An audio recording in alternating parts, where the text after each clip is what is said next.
Thank you, and good evening, friends of the gospel. We welcome you to the Wednesday night broadcast from the StoneRidge Church of Christ here in Jonesboro. We're not meeting tonight due to an ice storm in the area. We hope everyone's in a safe place, and we hope that you don't lose your electricity and that everything will be well with you. And so we're studying the book of Ruth. This has been our Wednesday night study for the last few weeks. We're in chapter 2. We're going to finish chapter 2 and hope to finish chapter 3 tonight, and we'll do chapter 4 next week. But we welcome you to our study, and we hope you'll tune in with us. Get a copy of your Bible, especially your Old Testament. The book of Ruth is a short book, and just briefly, by way of review, it's only 4 chapters, and it looks like the longest chapter is 23 verses, so it doesn't take very long to read, and it's a very beneficial book. It's kind of sandwiched in. I called it a kind of a gold mine or a jewel in the middle of 2 books that are kind of not the most pleasant. The book of Judges, and in the time of Judges, it was a terrible time when everybody did what was right in his own eyes, and there was no king in Israel. And things got out of hand. It was a terrible place to live and a terrible time to be living. And then after that comes the books of Kings, which is not a whole lot of an improvement. Most of the kings were wicked, and some terrible things happened during their time as well. But right in the middle of that is a little book, the book of Ruth. We called it a jewel, and it's on a happier note. It ends on a happier note, and it's not about the rich and famous or the kings and royalty. It's about common people who are no-name people. They wouldn't be popular in society. In fact, they're poor people. A terrible thing happened. Elimelech and Naomi had 2 sons named Mahlon and Chilion, and it says it was during the time of the Judges, and there was a famine in the land, and they left the land of Israel and went to the land of Moab on the other side of the Jordan River, a pretty good journey. While they were there, their 2 sons married women from the land of Moab, and during that time, Naomi's husband, Elimelech, died, and so did her 2 sons, who were married to these 2 women from Moab. So here are 3 widows left without a husband in a time when there wasn't any Social Security or any government programs that we can think of, except for the fact that the law made provisions for the poor to be able to harvest some of the wheat, some of the crops, and the landowners were to leave a corner of their field and not glean that, and the vineyards as well, so that the poor could come in there and take advantage of that. It provided a means for the poor to work and earn their food, and at the same time, it was a program to help those who were in difficult straits. And so the first chapter deals with that, them losing their husbands, and Ruth entreats her 2 daughters-in-law to return to the land of Moab. Naomi does, and Ruth is the only one that doesn't go back. Orpah does. And Ruth makes a pledge to stay with her mother-in-law, and she says the only thing that will separate us is death. And she pledged for her God to be my God, and she made a very beautiful statement that we often hear read at weddings. Now in chapter 2, Ruth meets Boaz, who happens to be a relative of Elimelech, who has passed away, the husband of Naomi. And we have kind of a love story. We can't say exactly when it developed into a romance, but we see an opportunity here through the providence of God for Ruth to be able to take care of her mother-in-law. Her mother-in-law is aged, apparently unable to work, and so Ruth does the work. She's not afraid of work, and that's on her behalf. But in this second chapter of the book of Ruth, we'll begin to notice about verse 10 that she fell on her face and bowed down to the ground and said to him, that is to Boaz, "Why have I found favor in your eyes that you should take notice of me, since I am a foreigner?" So she's a foreigner. She's in a strange land. This is her first time to come to this land. She's going to have to adjust to some new customs, and she doesn't understand all that. She doesn't know for sure if she's going to be able to get a job and provide for herself and for her mother-in-law. But she has a faith in God that just won't quit. And because of that, God blesses her, and we see the providence of God throughout this book. We want to notice, as we begin here, that Ruth was satisfied because she answered this generous invitation of Boaz to work in his field. She was not one of the reapers, but she sat beside the reapers and she ate as if she was one of them. And she ate and was satisfied because Boaz invited her to come and eat with them. So we see an interest there. And Boaz has heard about Ruth's reputation, what she's doing in the land, why she's there, how she's treating her mother-in-law, and what a good person she is. And he brags on her because of the fact that she's doing these things. So while we notice that there were young men who did the threshing of the wheat and the barley, and there were young women who did the reaping of the barley, and then Ruth was a gleaner. That was someone who came in after the reapers and gathered up what was dropped accidentally, and also to glean in the corners of the field. And this was how she made a living for her and her mother-in-law. And so Boaz tells them to let her glean even among the sheaves. So this was even more generous than the command that was given in the law of Moses, Leviticus chapter 10, to leave a corner for them to reap. And so Boaz would allow Ruth to take some from among that which has already been gathered. And they were to kind of drop it and leave it for her to let her find it and let her glean that. So he said, let some of the grain from the bundles fall purposely for her.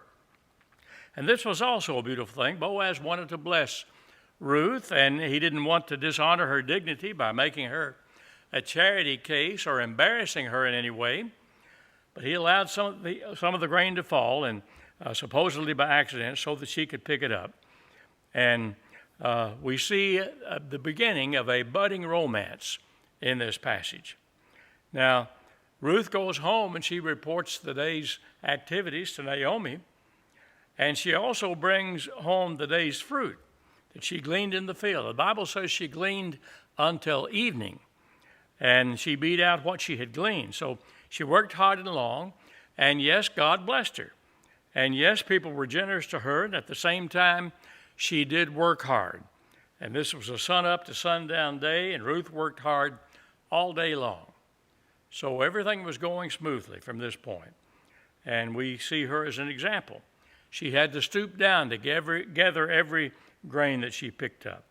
And she was nourished by that grain. And it says it was about an ephah of barley, and this was about 5.5-gallon tub of barley that she gleaned. A wonderful day's work for people who had nothing. And she's able to take that home. And she gave to Naomi what she had kept back. Besides all that barley grain, Ruth brought Naomi the food that was left over from the meal that Boaz had served. So this was obviously a blessing for Naomi. Now in chapter 2, beginning at verse 19, we'll read through the end of the chapter, verse 23. And her mother-in-law said to her, "Where have you gleaned today, and where did you work? Blessed be the one who took notice of you." So she told her another in-law with whom she had worked, and said, mother-in-law whom she had worked, "The man's name with whom I worked today was Boaz." Then Naomi said to her daughter-in-law, "Blessed be he of the Lord, who has not forsaken his kindness to the living and the dead." So I want you to notice here, Naomi is praising God. In chapter 2, Naomi kind of blames God for her predicament. We don't know that that's so, but that's the way she looked at it. God allowed it to happen, terrible thing that happened to her, but we're going to see something good and wonderful come out of all of this. And so Naomi never lost her faith in God, although she kind of blamed him for her predicament, that God was punishing her.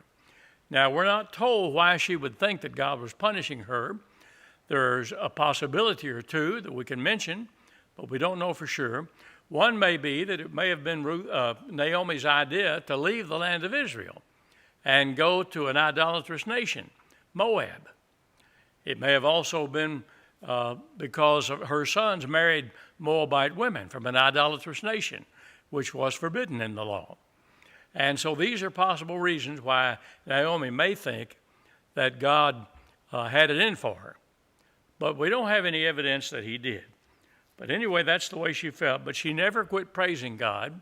She never lost faith in him. She never said, there is no God, or he wouldn't let this to happen.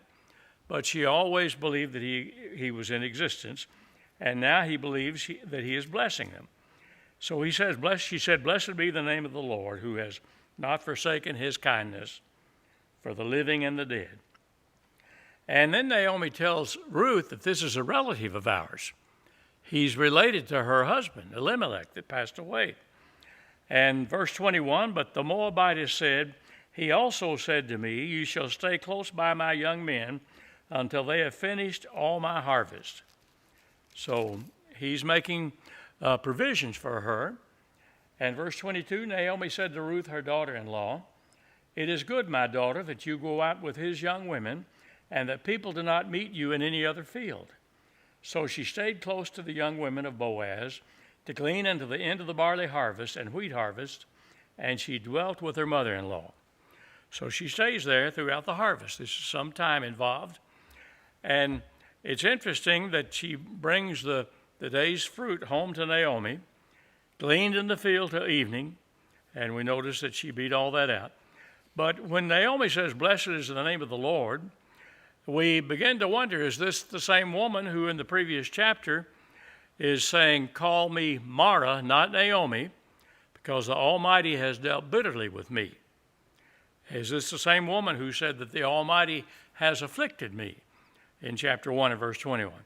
Of course, it's the same person, but she never lost her faith in God.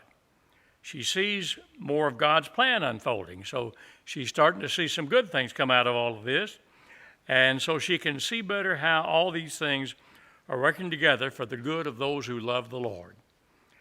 And she says to Ruth, "It is good, my daughter." I want you to notice the relationship between Naomi and Ruth. Naomi doesn't say, "It is good, my daughter-in-law," but she says, "my daughter," because she is like a daughter to her, because she's made a pledge to take care of Naomi no matter what until death separates them.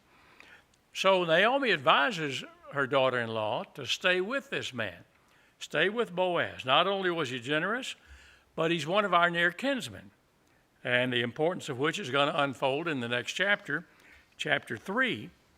And so what we notice from this is that the circumstances are turning so that Ruth is going to be in a position to become the wife of Boaz, and she's going to be in the lineage of Jesus. So we're going to see some good things come out of this. I want to notice on the chart, if you're looking at the PowerPoint with me, as we look at the book of Ruth, we're going to notice it's a true story. This is briefly by way of review for those who may not have been watching.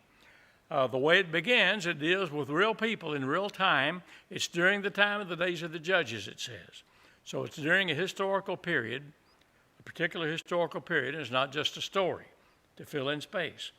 Also, the way it ends, it names particular people who are in the lineage of the ones who are involved in the story. And it even leads up to David, the king. And then also we see by the fact that the New Testament identifies Ruth as an ancestor of Jesus. So she was a real person. She's in the lineage of Jesus. Now, there are 3 lessons we learned in the first chapter. One of them is that the kind of faith that eventually triumphs is a faith that does not falter when it's faith with sorrow and loss or hardship. They had sorrow. They all lost their husbands. They were all widows. And they're without a means of making a living. And they're in hardship. There's a famine in the land. And widows were in a very difficult position. And then we learned also that it's possible to rise above the handicaps and the disadvantages of growing up in a bad environment. She grew up in an idolatrous environment, but she rises above all that, and we see some high principles that she lives by. And we learn that real love unselfishly serves even when it's at a great cost. Ruth could have returned to Moab. She probably could have made a living there a lot easier than what she's going to have to do in the land of Israel. But she's going to have to get out and work, and she's not afraid of work.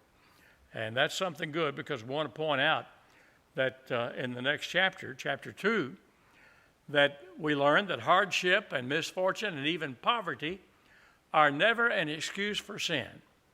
Ruth could have used her hardship as an excuse to sin. She could have started stealing. A lot of people steal when they come on hardship. They steal from other people. They justify it in their own minds and say, well, I was under difficult circumstances. And there are a lot of people who believe it's okay to steal if you're doing it for a good cause. In other words, they're saying we can do evil that good may come, that the end justifies the means. The Bible doesn't teach that. In fact, it condemns it. Paul said that he was slanderously reported of having taught that we can do evil that good may come. No, we can't.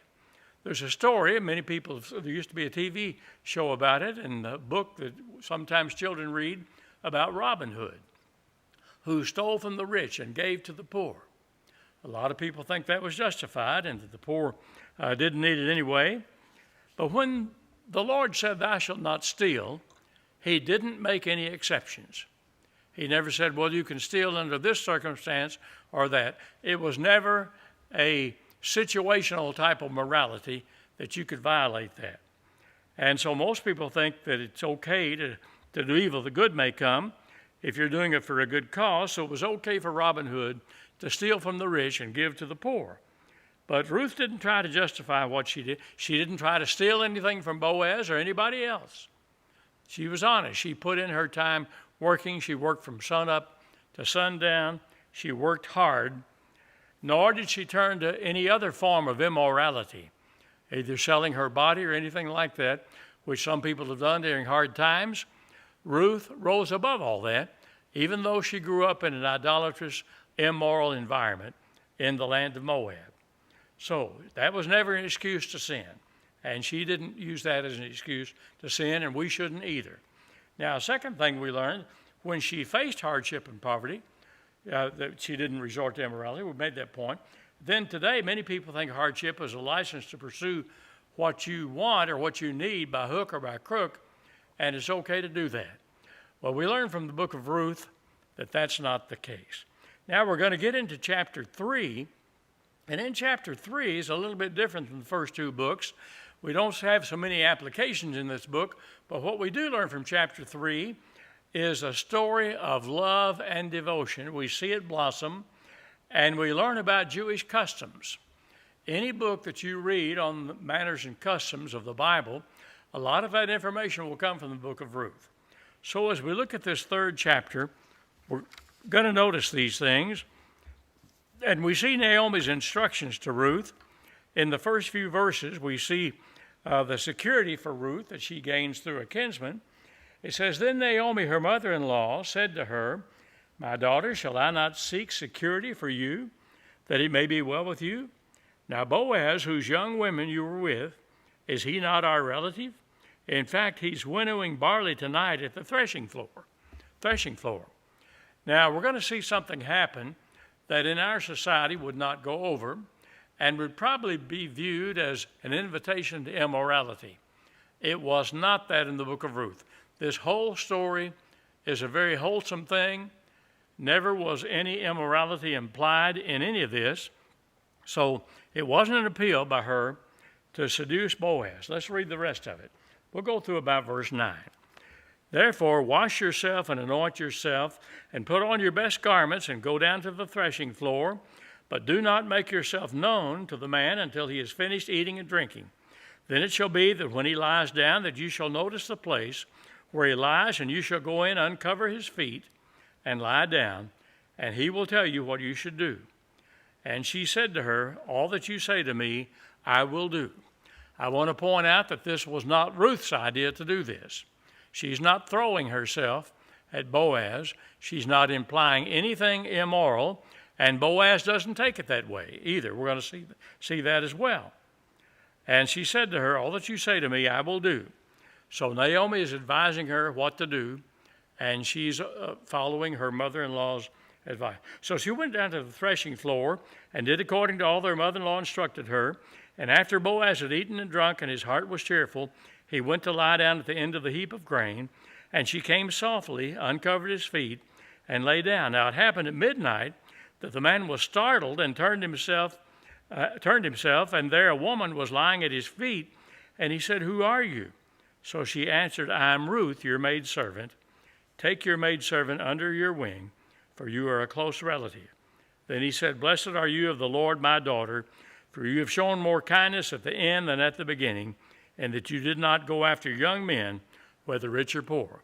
So this kind of implies there's an age difference between Boaz and Ruth. We don't know how much, but he said, I appreciate the fact that you didn't go chasing off after young men and trying to see what you could do to party and all that, but that she used good decorum. She was respectful in the whole thing.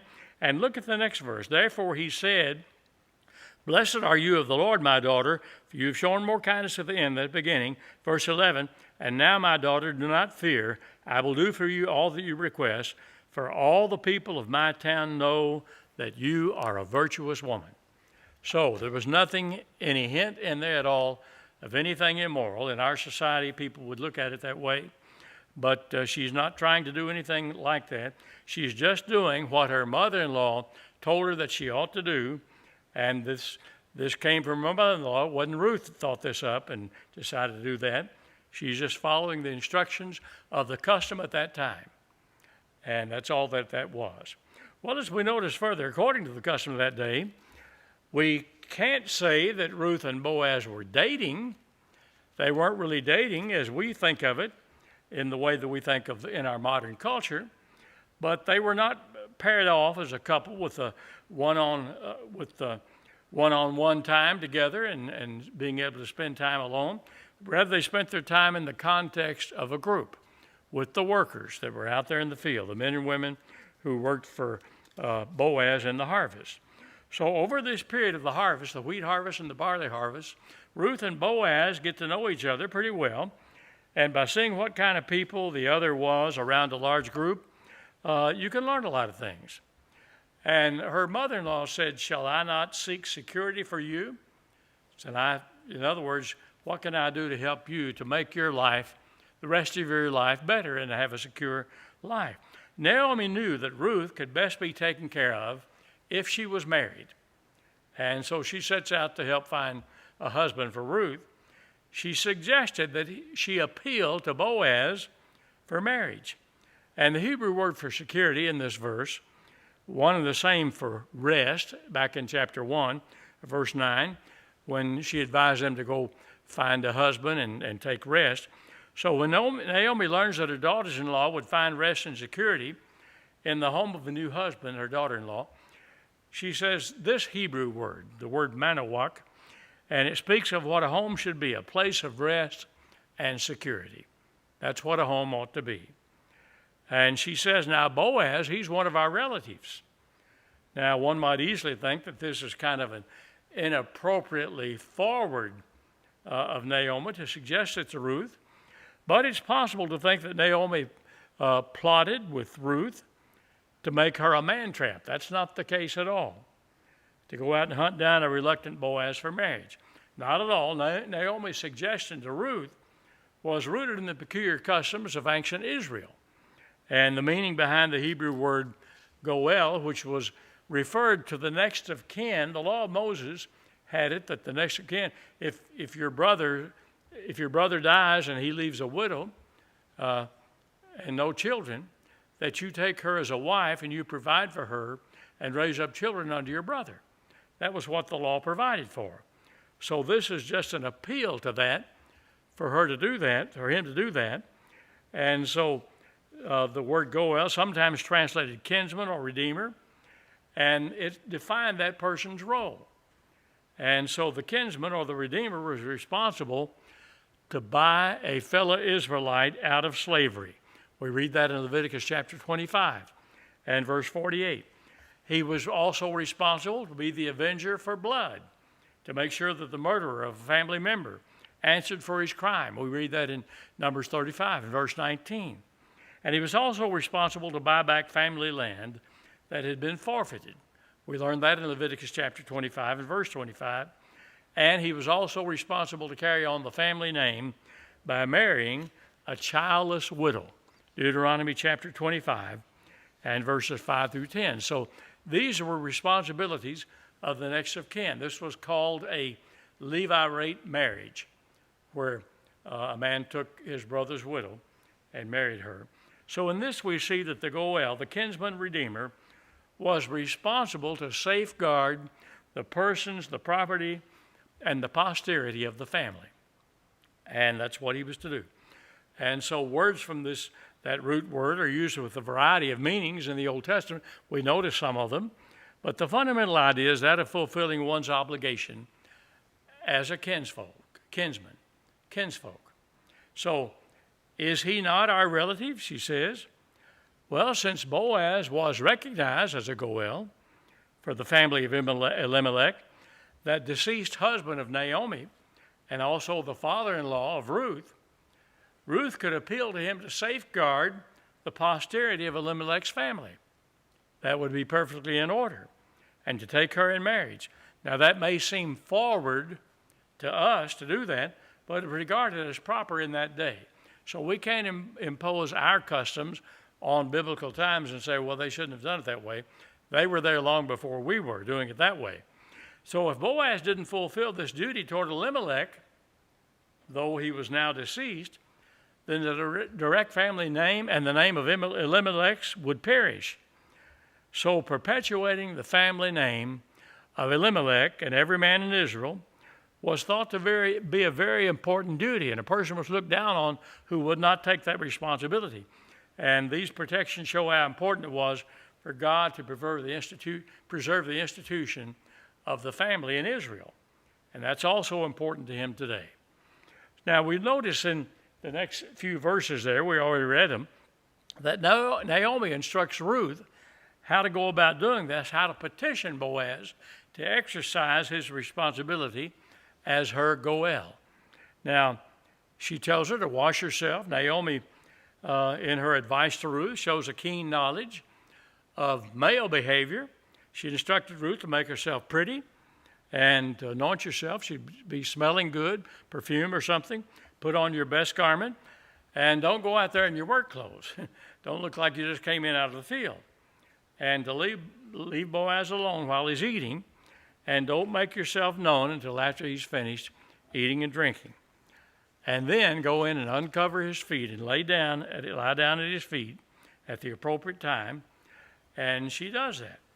Now, we want to emphasize again, this was not a provocative gesture on her part, as if Ruth were told to provocatively offer herself to Boaz in some immoral way. Neither Naomi nor Ruth have this in mind. And this was not how this gesture was understood in that day. That's what we need to understand here. And in the culture of that day, this was understood as an act of total submission. And that's what Ruth was. And it was understood to be the role of a servant and to lay at her master's feet and be ready for any command of the master. So when Naomi told Ruth to lie down at Boaz's feet, she told her to come to him in a totally humble, submissive way. Not intended as an immoral advancement by Naomi, and neither did Boaz interpret it that way. He said, I know you're a virtuous woman.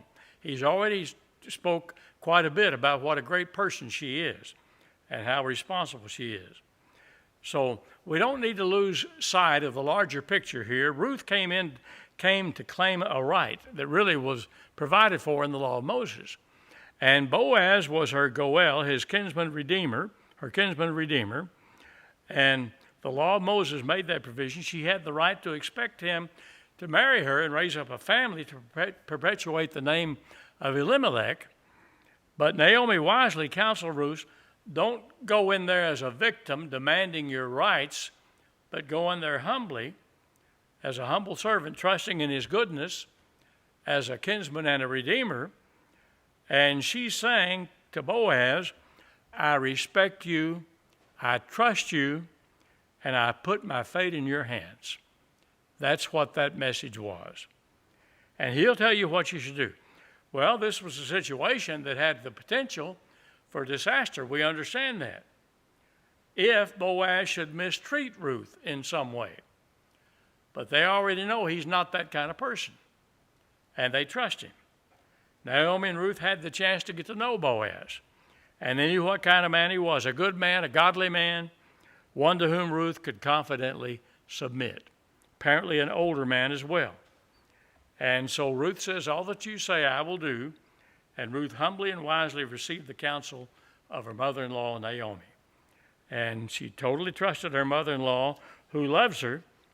And it's doubtful that Ruth understood this custom herself. It may have been as strange to her as it is to us, but she had enough faith in her mother-in-law to do what she suggested. And so, as a whole, we have to say, had not Boaz been a person of extraordinary piety and prudence and all of that, this experiment might have been fatal to Ruth. But a lot of trust was involved here. Ruth had to trust the words of her mother-in-law, Naomi, to this custom that she's unfamiliar with. She had to trust Boaz that he wouldn't turn against her in any way and embarrass her. Most of all, she had to trust in God. And she trusted in all of those, and everything worked out just as it should. It worked out great. And so this isn't something we recommend today because that's not our custom today. But let's go back to Ruth and Boaz at the threshing floor, where we find Ruth laying at the feet of Boaz. And there was a good reason why Boaz slept on the threshing floor. All kinds of things could happen during the night. These were the days of Judges. We're told that at the very first of the book. And that's an important point because when there was much political and social instability in Israel, apparently there wasn't much law enforcement. Every man did what was right in his own eyes. It wasn't unusual for a gang of thieves to come in and steal all the hard-earned grain that a farmer had grown. And we see that in 1 Samuel chapter 23, where David was ordered by the Lord to go and attack the Philistines for robbing the threshing floor. So this wasn't an unheard of thing. It was the kind of thing that happened. So they slept there to protect their crops after they'd been harvested. So anyway, Ruth came in softly. She did as her mother-in-law had recommended. She heard the advice. She said she would do it. She did it. She makes the request. It happened at midnight, and it tells us that he was startled. I expect anybody would be at midnight, and you don't know who it is in the darkness. It could be robbers coming in to rob you. But it was an amazing scene, and we can well imagine that Boaz was startled, waking up as he turned in his sleep and knowing that somebody's out there but not being able to see clearly, and he has to ask who it is. He can't tell in the darkness who it is. And since he's there to try to protect, must have given him quite a shock to wake up in a situation like that and know that somebody was there. But his shock quickly turned to wondering when he found out that the visitor was a woman and that it was Ruth whom he had admired and had bragged on. And she pleads with him to take your maidservant under your wing, for you are a close relative. And that reminds him what the law is. And Ruth identified herself by making this simple request to take your maidservant. She showed great humility and submission. She presented him to herself as Boaz's servant. And she says, take me under your wing. And that's kind of an invitation to take me as your wife. Now, this spreading, it says the spread of the skirt, spreading of a skirt over a widow was a way of claiming her as a wife, attested among the Arabs even unto this day. And we see that happen here in this chapter. And even to the present day, when a Jewish man marries a woman, he throws the skirt or the end of the talith over her. That's been a long time custom. In the book of Ezekiel, chapter 16, God used that same terminology in relation to Israel. I spread my wing over you and cover you. And anyway, she says, for you are a close relative. Only problem was he wasn't close enough. It shows that this wasn't an inappropriate thing for Ruth to do. This was perfectly in keeping with the law and the customs, but it was bold, but not inappropriate. And though deceased, Elimelech had the right to have his family name carried on, and as a Goel, Boaz, and had the responsibility to do this for Elimelech, this could only happen through Boaz marrying Ruth and providing children to carry on the name of Elimelech. So look at his response, and we read that, how he praised her. Blessed are you of the Lord, my daughter. You didn't go after young men. And apparently this was a considerable age difference, we mentioned, between the two. And it shows something else wonderful about Boaz. He had the right to force himself upon Ruth as her Goel, but he didn't do that. He wasn't going to just say, there's a woman I want, and I have her by right. He didn't do that. He was kind enough to not act as Goel toward Ruth unless she desired that too. And it also shows something else wonderful about Ruth. She based her attraction to Boaz more on respect than on image and outward appearance. It doesn't say anything about his appearance. We get the impression he is older. Nothing said about his appearance. Tragically, many people fall in love with an image or an appearance, maybe a handsome man or something like that. Handsomeness doesn't always guarantee anything. We don't know what's underneath, rather than with a person we can really respect. But then notice also, he says, I will do for you all that you request. He makes Naomi look bright in her advice to Ruth. And the plan worked perfectly. All the people of my town know that you are a virtuous woman. That's something known. Her reputation has spread abroad. She's a foreigner, and yet she's there meeting responsibilities that a lot of Israelites might not meet. So we don't really know how Ruth looked, but we know that she was a woman of godly character. She may have been an attractive woman. But there's a potential problem. We mentioned it earlier, and that is that the nearest of kinsmen was not Boaz. There was someone else. There's a relative closer than I, he said. And apparently, though Boaz was a recognized Goel towards Ruth, there was another Goel closer in relationship to her deceased father-in-law, Elimelech. And so Boaz couldn't exercise that right of kinsman until that kinsman said that he couldn't do it. And so if he doesn't want to perform that duty, then I will perform the duty, but I've got to find out from him first. So Boaz wasn't willing to cut corners. He'd do God's will, God's way. He knew if it really was of the Lord, that everything was going to work out, and it could be done in the proper way. So Ruth goes home. Boaz sends her home. We see that in verses 14 and 15. It says there, so she lay at his feet until morning, and she arose before one could recognize another. Then he said, do not let it be known that the woman came to the threshing floor. He doesn't want the word to get out yet because he's not the next of kin. Also he said, bring the shawl that is on you and hold it. And when she held it, he measured 6 ephahs of barley, and laid it on her. Then she went into the city. So he measured out this barley, a proper gentleman. Boaz didn't send Ruth home empty-handed. He sent her with food. Not having any chocolates, he gave her 6 handfuls of grain. So the Jewish tradition says that the 6 measures of barley given as a gift to Ruth were a sign of 6 pious men who would descend from her. We don't know that's the case. That's Jewish tradition. But they named the 6 men endowed with 6 spiritual gifts: David, Daniel, Hananiah, Azariah, and Mishael. That's the 3 Hebrew children. Shadrach, Meshach, and Abednego. That's their Hebrew names. And then, of course, the Messiah. Anyway, in the last couple of verses of chapter 3, we read, and she said, these 6 ephahs of barley he gave me, but he said to me, do not go empty-handed to your mother-in-law. Then she said, sit still, my daughter, until you know how the matter will turn out, for the man will not rest until he has concluded the matter this day. So she had enough confidence in Boaz to know he was going to take care of things properly. She says, don't let it be known. They weren't trying to hide anything scandalous. There wasn't anything scandalous going on there. But it was just that Boaz didn't want the nearest of kinsmen to learn about it from somebody else. He needed to hear it from Boaz. And so he measures out the barley. He doesn't send her home empty-handed. And this is what happened.